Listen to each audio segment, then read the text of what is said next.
welcome, I'm Lloyd. This is the Dressing Gown Diary. We'll start off with a review of round 3 of the 2026 Six Nations. What a weekend of rugby we had. Round 3 started with England's biggest ever home defeat against Ireland as they got trounced by 21 points. Danny Boy went to the game and ended up just going to the bar after 30 minutes. Just couldn't cope with watching the turgid rugby. It's not even as though Ireland played well. So imagine if they had played well. It wasn't a great game to watch, but still, they managed. Ireland got over the gain line quite easily. England devoid of ideas. I've talked on this channel quite a lot of times about George Ford. I don't think he's the guy to take England forward. Thinking about the World Cup coming in autumn next year, is he really the 10 that you want there? Well, Farrell showed, it's shown his colours this weekend, Borthwick, because he's just dropped him completely. We'll come on to that. Wales served up an absolute brilliant game in the second match of the weekend as they hosted Scotland.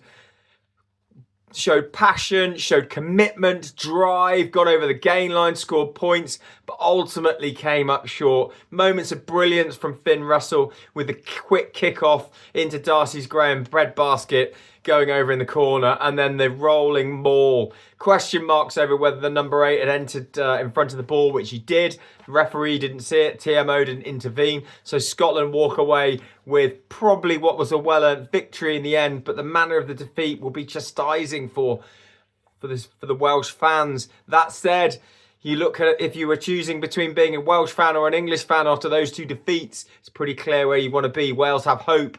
England just have question marks over what had gone on.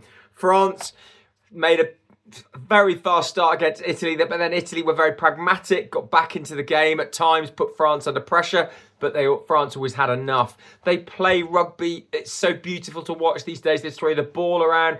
They're incisive with the way they play. Jouer, jouer, jouer. They just want to go, throw the ball around. What is on? Let's go for it. You don't see other teams do that. And that really is a stark contrast of how England play, which is so pragmatic. And it's almost played by a playbook rather than seeing heads-up rugby.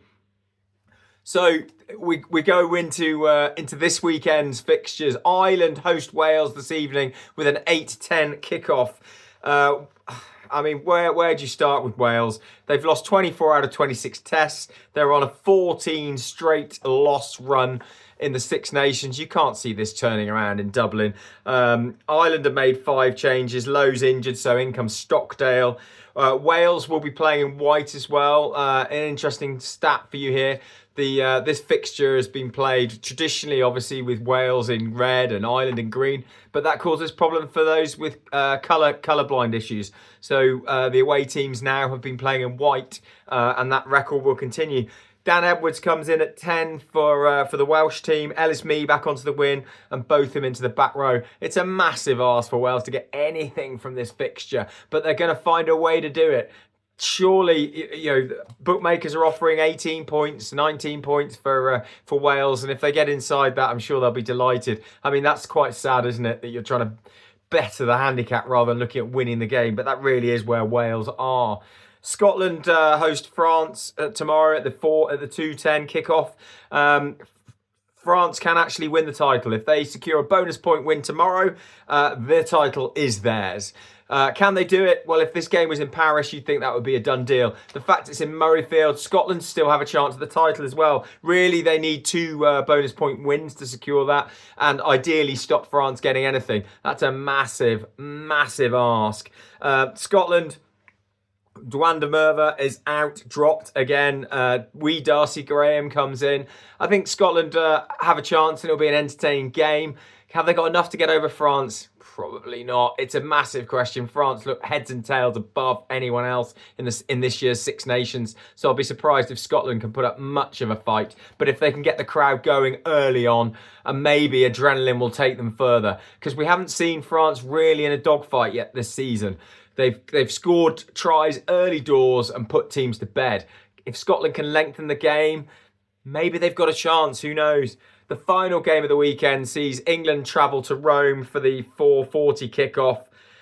Whoa, this is not really a fixture you want to... If this was at Twickenham again, surely you'd be chalking up an England win, but England have never lost to Italy. Is this the time the Italians will be fancying their chances? They've played solid rugby without really getting the rewards, but England have got a problem. Their attack isn't firing. They've the second most visits to the 22, but they've only got the fifth best record of points secured per visit.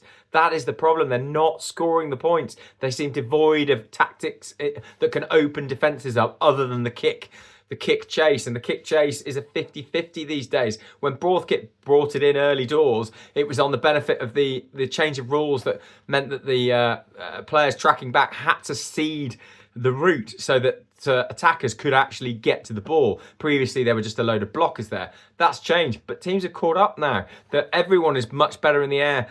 Italy are pretty good in the air, so can England find a way? There's massive changes for the England team, 12 changes in all. Some of those positional changes. Tommy Freeman moves into the midfield. Ford dropped completely. You know my views on George Ford. Finn Smith, surely the way forward, goes into 10. But can England find a way to play forward? This backline has never played together before. Elliot Daly at 15.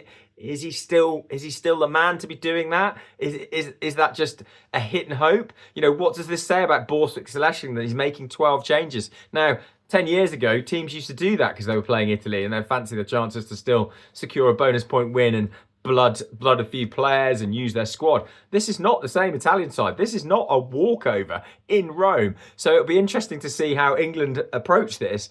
Itoje has been off form. Is he struggling with the emotional energy he had to give over the summer for the Lions? And obviously the death of his mother has had an impact. You know, is he still the guy, or is it the fact that he's just put so many miles through the legs? It's not so much his age, but is he just struggling physically with the amount of high class rugby he's had to play? So, great weekend. Freddie's flutter. I mean, what made me think backing England twice and they've ruined me? Not going near that again. So, Freddie's flutter this week. I do fancy France to put it on at Murrayfield. So, the Freddie's flutter this week is back France, and the handicap is about 9.5 points. So France minus 9.5. You're thinking that they'll win by more.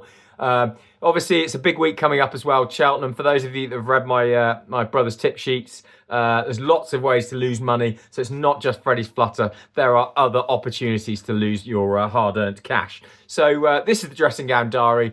Over and out. Enjoy your 6 hours of rugby. Start this evening with Ireland hosting Wales. Over and out.